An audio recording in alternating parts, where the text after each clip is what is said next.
through the valley shady, he whistled and sang till the greenwood rang, and he won the heart of a lady. Hello, my name is Andrew Gregory, and I would like to tell you something about my grandfather. I never met him. He died a couple of years before I was born. Sidney Lee Gregory was born in May of 1875 and died in October 1952. When I was 17, back in 1971, my Aunt Nell decided to tell me something about my grandfather, her father. He was a gypsy and a mountie, and we know that because there was an oil painting of him in the familiar red garb astride a chestnut horse. And while he was in Canada, he had a son with the same forename as my father here in England, Howard. And I didn't really know what to do with this information.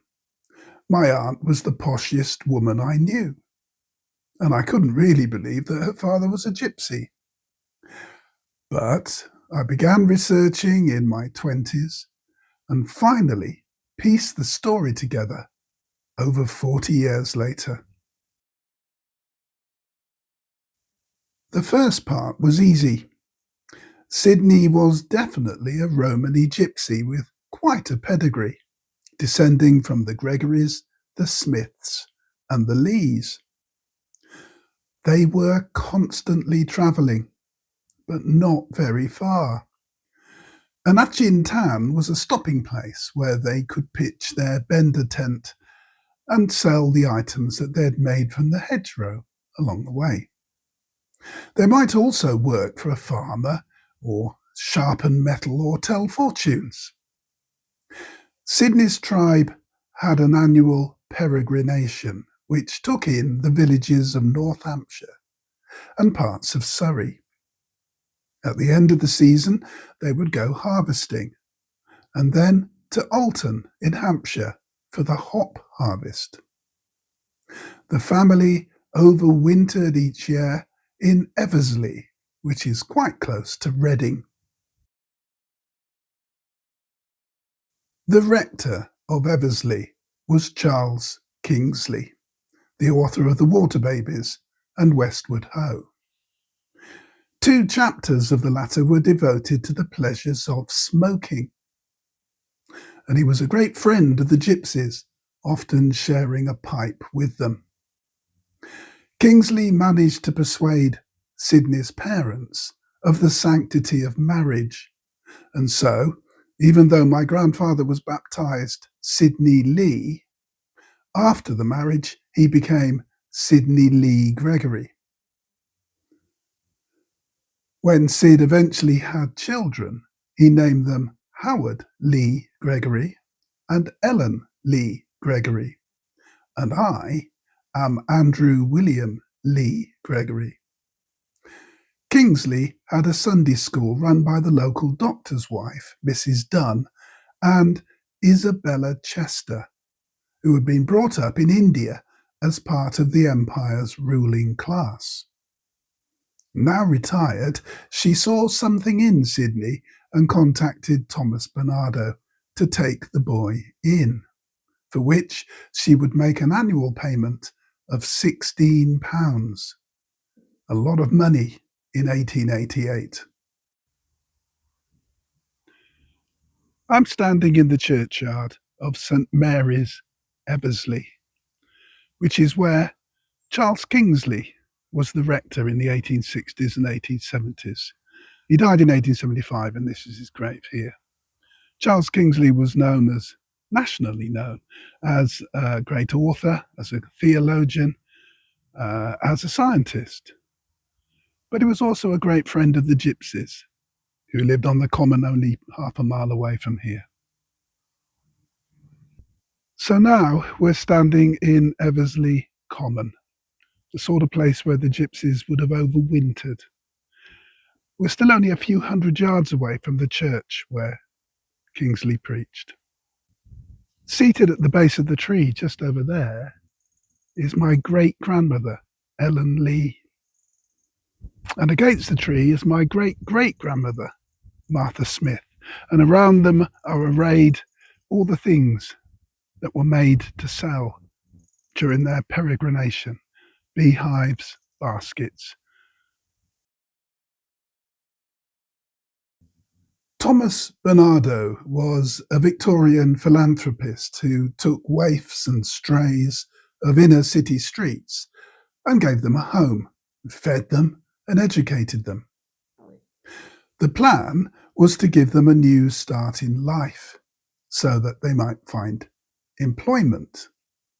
But a large part of how he did this was through child migration.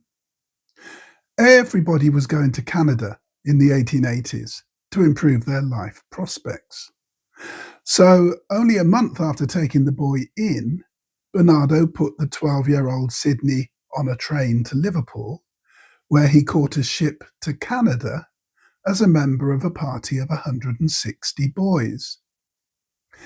The ship also carried the outgoing Viceroy of Canada, Lord Stanley of Preston, so the journey was well documented. A young immigrant from England was known in Canada as a home child. The European settlers in Ontario often thought of them as slaves. They were generally poorly treated. Conditions were harsh, though as a gypsy boy, Sidney probably thought they were okay.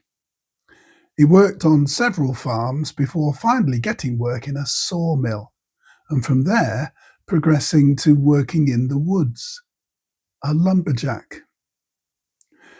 People at the bottom of society usually take up with a similar class.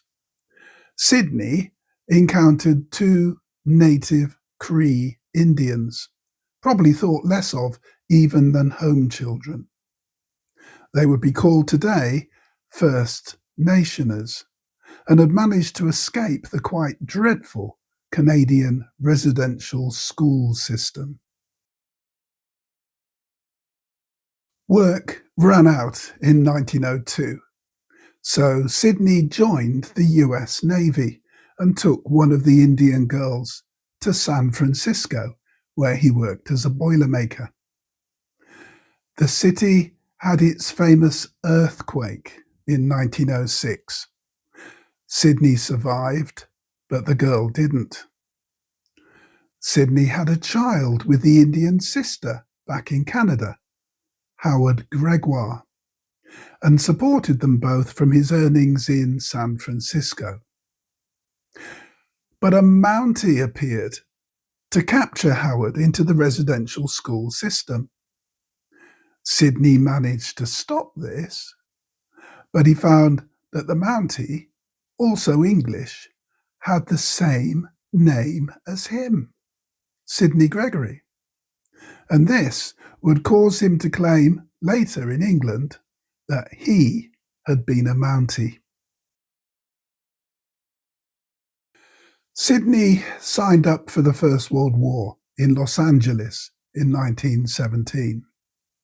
He was to be a Royal Engineer, but the war finished before his training did. A mix-up with demobbing stranded him in England, where he met and married my grandmother. They had 2 children together before she died. Sid never managed to reintegrate into the gypsy community. He had changed too much, nor could he find work in the Depression. The children were taken into the Wokingham Cottage Home for Destitute Children. Sid died a vagrant of no fixed abode in 1952.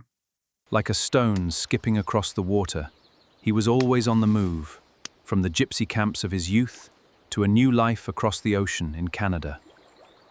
I looked to Jesus and I found in him my star, my